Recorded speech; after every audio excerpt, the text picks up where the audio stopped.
Welcome to Round Glass. Thanks for joining me in this session on 6 Attitudes for Inner Peace. I'm Sarah Blackburn. When I first heard this concept of ethics and how it related to my meditation, I will be honest, I really wasn't that into it. It felt like I was back at school with a school teacher telling me that I should do this and that I shouldn't do that. And if I did this, I was good, and if I did that, I was bad. And so if you're anything like me and that is what comes up for you, I'll invite you to step outside of that idea of ethics and instead consider what could be the benefit for your mind by getting really clear on what your own code of ethics are.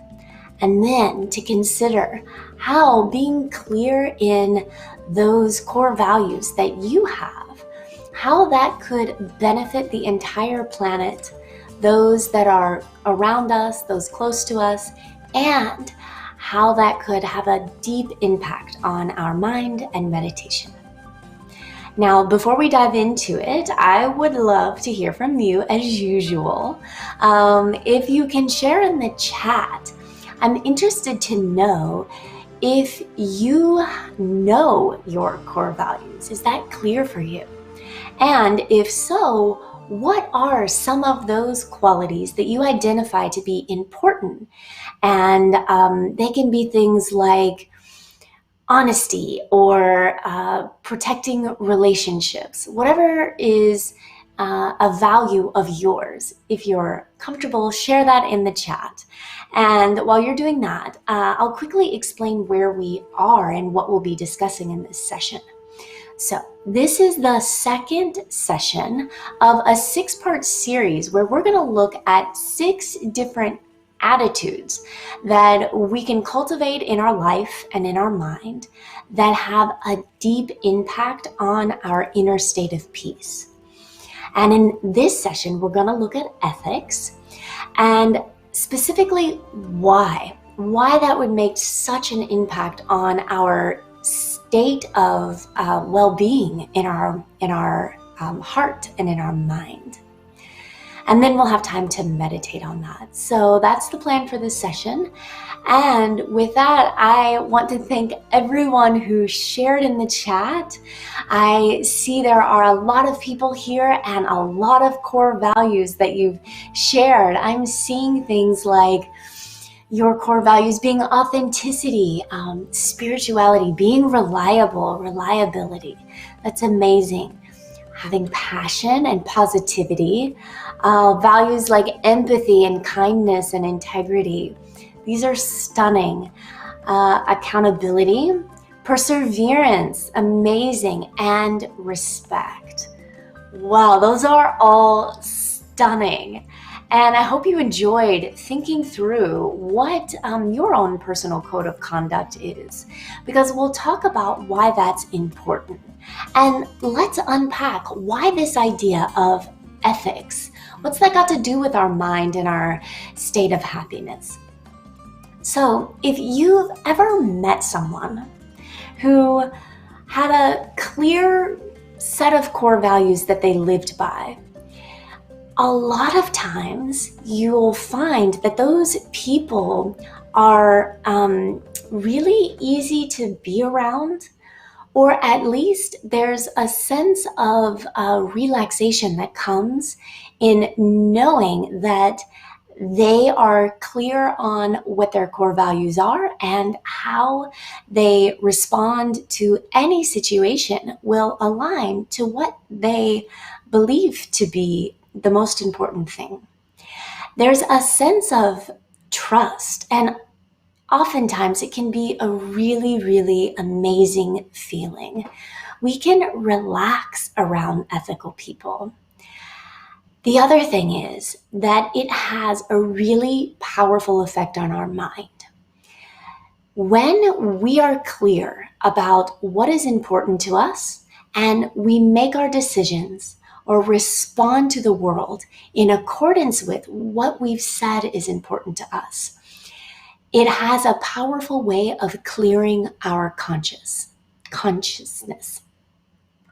And we can know that regardless of what comes of that decision or that response, that at the very least we did what we believed to be right, as opposed to some experiences I've at least had where it wasn't clear on what I believed in or thought to be the best, and I was responding on a whim and looking back with some sense of regret or feeling like that wasn't the kind of person I wanted to be. So when we get clear on our own code of conduct, on our own core values, it allows us to have faith in our actions and the result of putting other people's mind at ease, because they can expect how we'll respond, produces a result in our own mind of a mind that's at ease, of peaceful states of mind. So if you have any questions or comments about what I've just shared, please add that in the chat, and we'll have time after the meditation to discuss it more and unpack those ideas. And for now, let's dive into the meditation. So wherever you are, find a comfortable position that you can sit in for the next 15 minutes without having to adjust your body too much. And we'll begin the meditation by settling into that posture, letting your eyes fall closed if that's comfortable for you. You can also leave your eyes open if you prefer. Just pick one spot to look at instead of letting your eyes roam about the room. And begin to turn your awareness inward.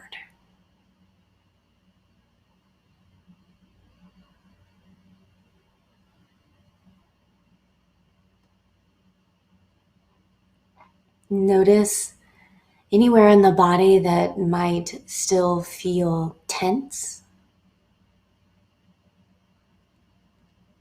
And see if you can release that tension using your exhale to soften through that area.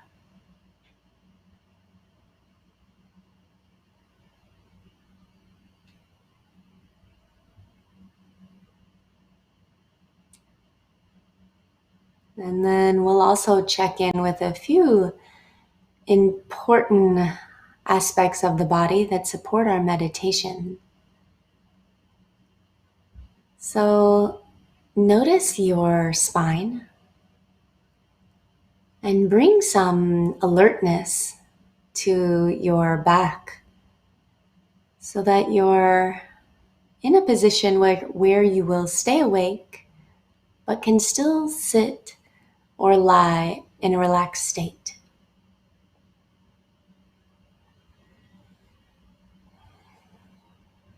And then relax your shoulders and your face. We often hold a lot of tension in the face, so let your eyelids settle. Let your forehead and jaw relax. And then begin to notice the air as it enters and exits through your nose.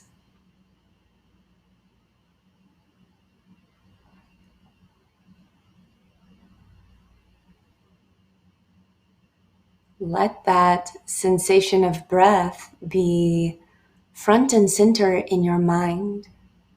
Give it priority over any other nagging thoughts or sensations. You can reassure your mind that you will attend to those other thoughts at the end of the meditation, but for now, let your breath take center stage.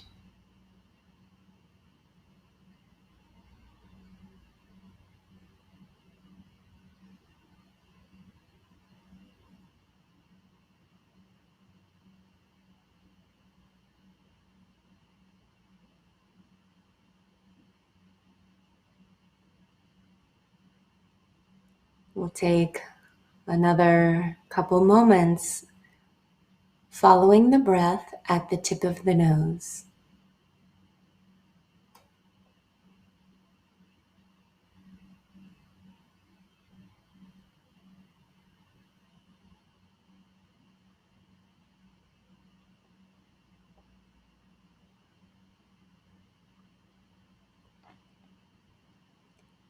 And now we'll move into a meditation on ethics.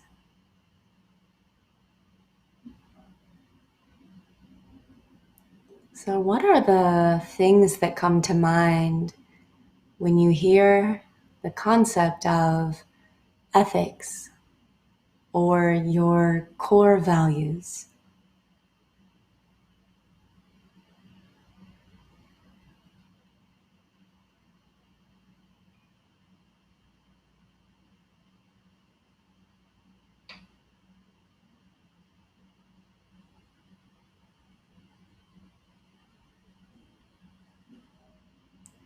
And as you notice what comes up in the mind when you consider that concept, see what you respond with. So if certain qualities come to mind like trustworthiness, patience, accountability, notice the physical and mental feeling you have in relation to those qualities.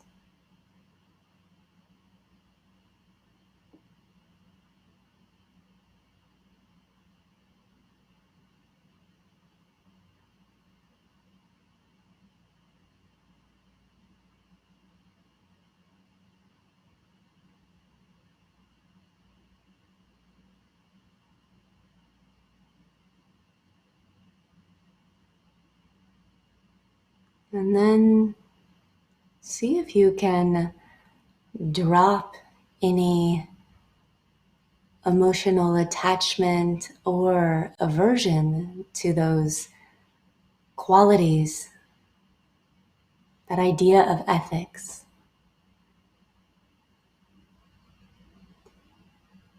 And now begin to think of the people in your world who you see as having a strong moral code that they follow.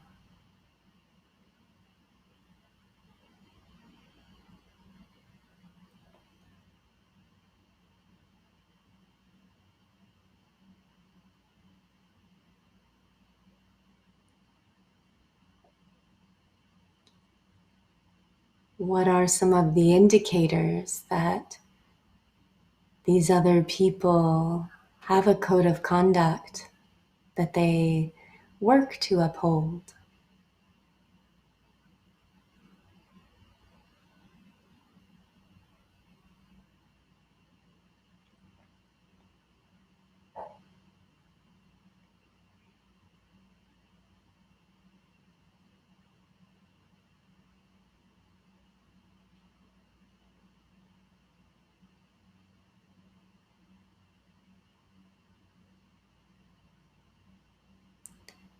And what is it like to be in their presence?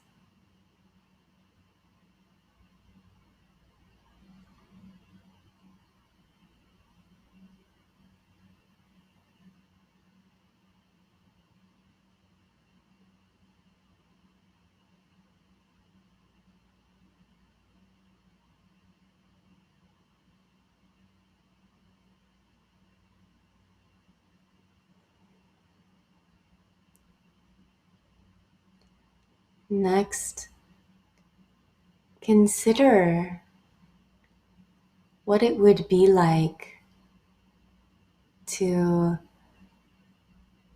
operate from a inner core value. How would that influence your inner and outer experience.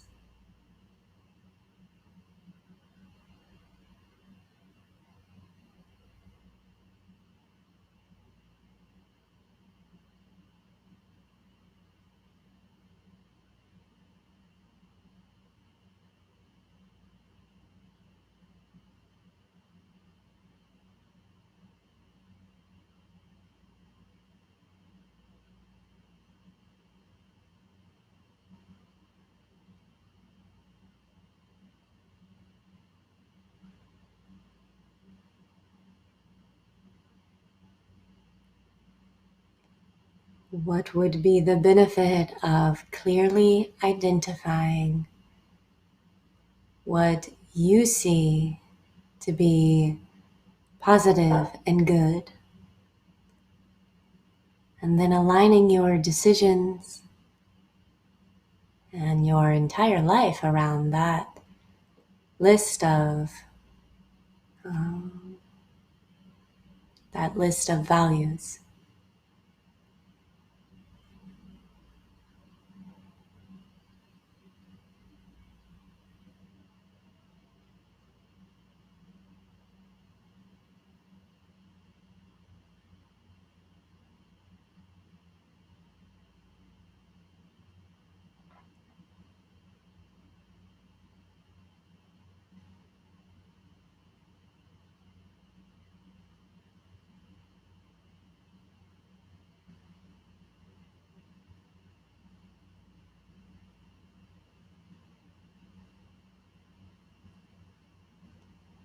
From here, I'd like you to start honing in on a few qualities that you see to be important for yourself and as a certain characteristic to uphold in the world. Find a handful of values of your own. Get clear on them and why they're important to you.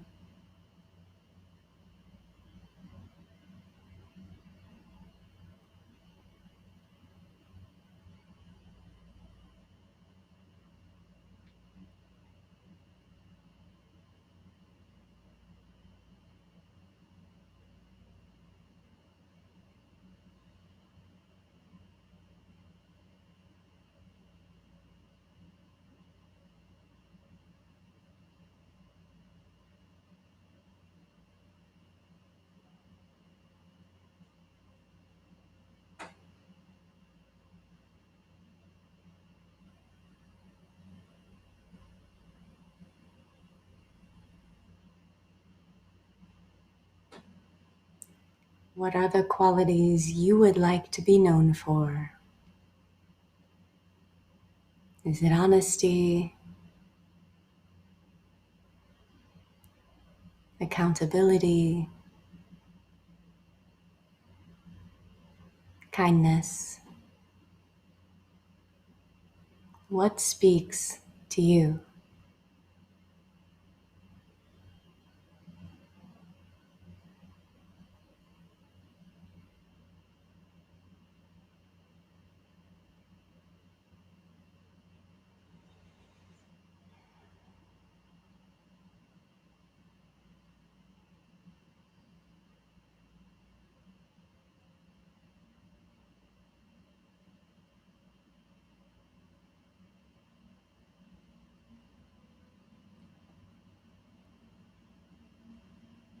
And as you get clear on that list of qualities, we'll spend the last few minutes imagining how it would feel to embody them in your everyday life. And you can imagine now a scenario where you're faced with a difficult decision or asked to respond to something that's happened. what would it be like to respond or decide based on these values you've just identified? So take a few moments to visualize that scenario and embody those qualities.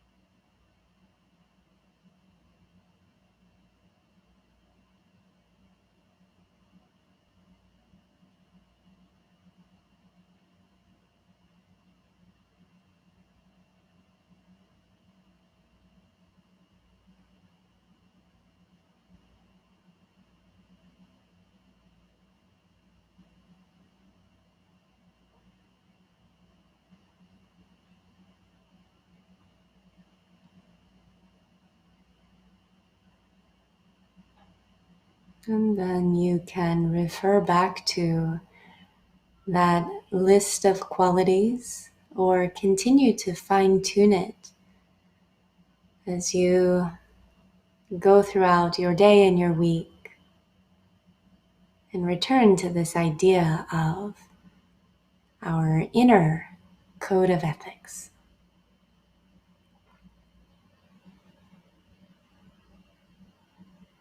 We will wrap up the meditation by offering up any insight that may have come from this meditation or perhaps previously in the week, and offer it up to someone in the world who might need some insight. You're also welcome to dedicate in whatever way feels authentic.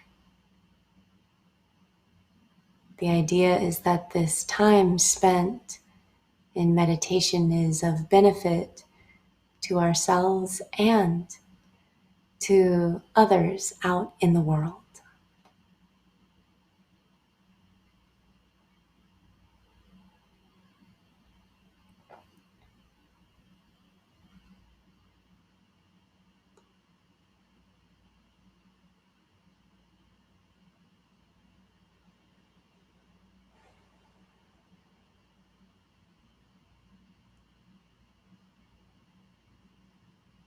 Now begin to reconnect with your present moment.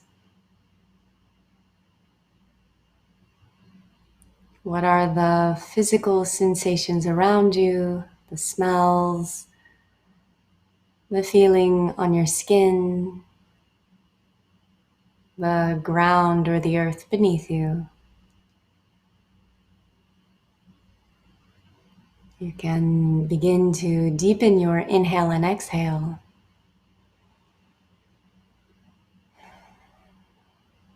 And then in your own time, slowly come out of the meditation. Open your eyes and move your body.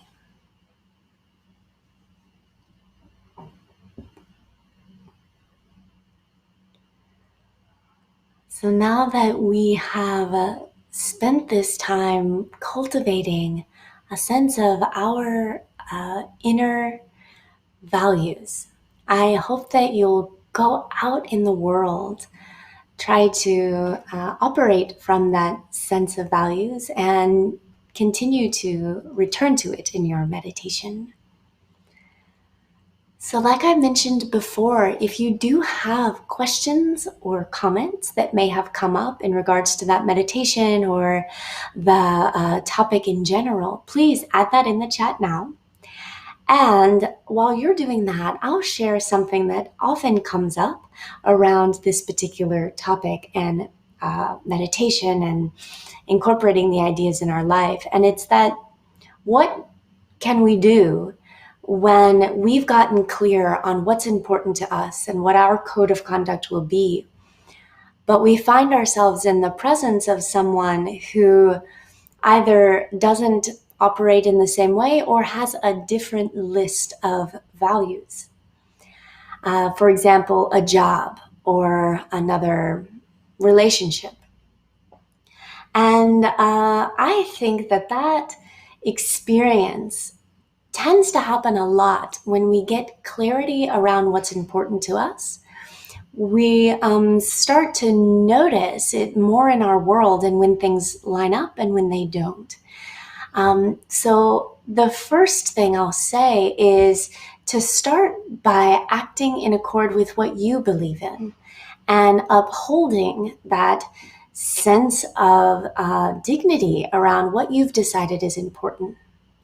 And then if you do that repeatedly over time and you're consistent, in my experience, you'll start to see a shift. And slowly, the things that you're attracted to and the situations you find yourself in change. But it doesn't happen overnight. And it doesn't mean that we immediately need to go and quit our jobs as soon as we recognize that our values don't always align. So take it step by step and continue to refine and return to what's important to you. And over time, I think you'll see a shift. Then I see another question came up, which was, can our core values change with time as life changes? Absolutely. I think that returning to this exercise at least once a year, but a few times throughout the year, can really help us fine-tune what is the most important to us. And we begin to learn, and as we master certain qualities, we're inclined to start working on some others so that it becomes a lifelong process of clarifying and acting from our inner code of conduct. So absolutely, that can change. And then another question is it possible to change my partner's core values, or how do you get along with them if their values are different than mine? Awesome. So I would say that it doesn't really work to change someone else's belief system. In my experience, I found it more effective to get clear on what I believe to be important and act from that place, instead of trying to change someone else to my point of view. That said, and I imagine that may not exactly be the situation you might be thinking of. That said, I think it is worth talking about what we believe in and having open conversations so that we can start to understand each other and possibly be open to a different way of making decisions or responding to experiences, and recognizing that we all are going to have our own individual values, and that it's still possible for us to communicate and work together and share a life even when those qualities don't line up in exactly the same way. So I hope that that's helpful. It comes up a lot. So that's a nice thing to be thinking about. So I'd just like to leave you with, again, this idea that when we base our decisions and when we respond to the world in accordance to our inner beliefs, it frees up our consciousness and brings a deeper state of peace, because we've done what we believe to be the best, most beneficial to the moment and to our world. And so I hope that you'll carry that with you as you continue practicing this attitude of inner peace. That's all we have time for in this session. And I hope you found something that you can practice with and move forward with. Reminder that you can always go to my profile and see previous meditations we've done, see the meditations that are also part of this series, and also know when I'll be going live again. That's all we have time for. Thank you so much for meditating with me, and I look forward to seeing you the next time.